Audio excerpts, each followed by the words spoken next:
Hello everyone, welcome back to another video.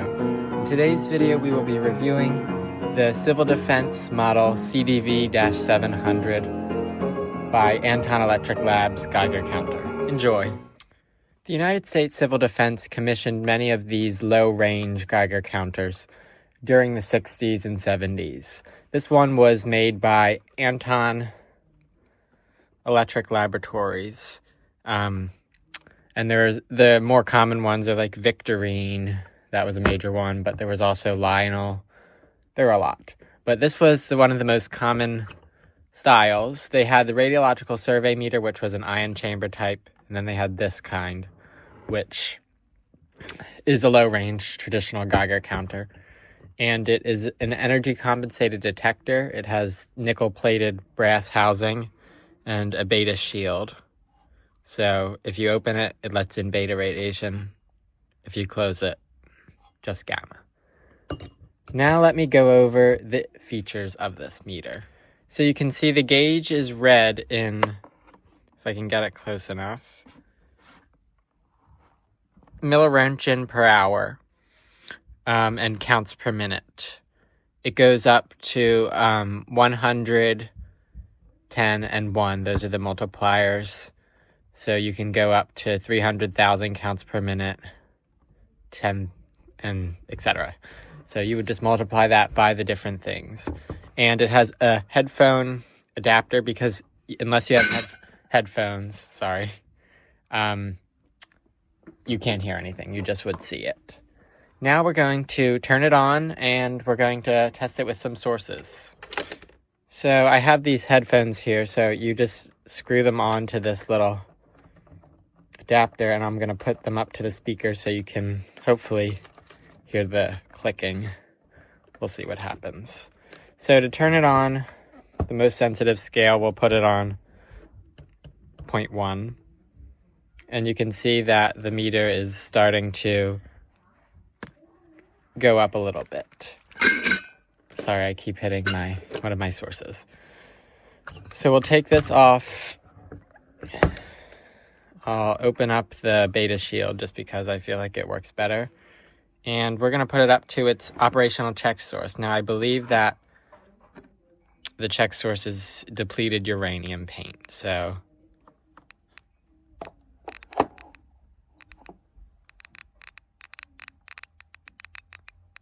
I hope you can hear that. And let me show you what it's reading. It's kind of hard to do all this at the same time, but let me see what I can do. Okay, I think I have it set up nicely so you can see the scale, you can see what I'm doing. So I'm going to put the speaker up, and now we're going to turn it on the times 10 scale, and I'm going to put it up next to the check source.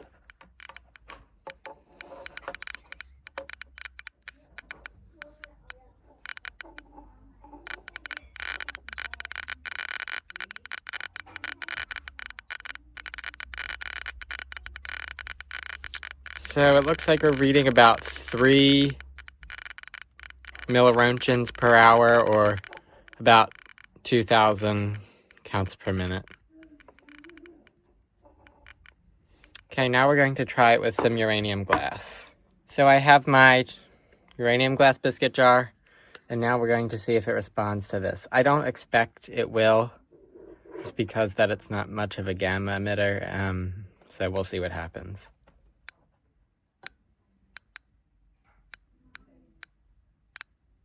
You can hear it starting to click. Let me put it on the 0.1 or the times 1 scale so it's a little more sensitive, and I'll put it inside of the jar.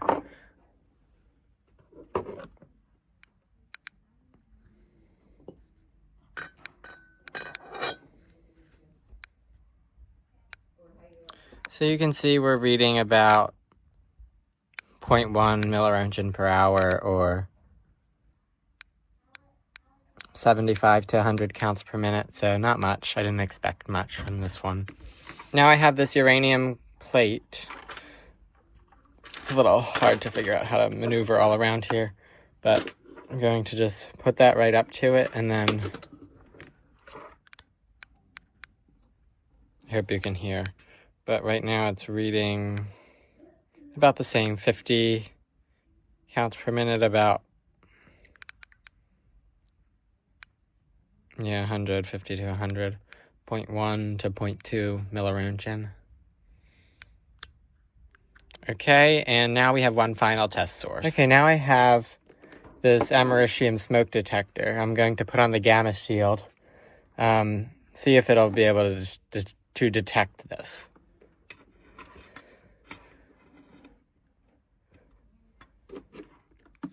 No, I'm not getting anything. Well, a little bit. But let me try, because it's such low energy, it may not be able to penetrate this, so I'll just open the beta shield, see what happens.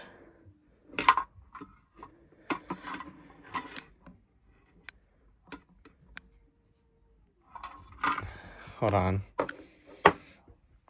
Let me get that to stay like this. It's not the most convenient setup. Okay, now that I have this somewhat set up, let's see.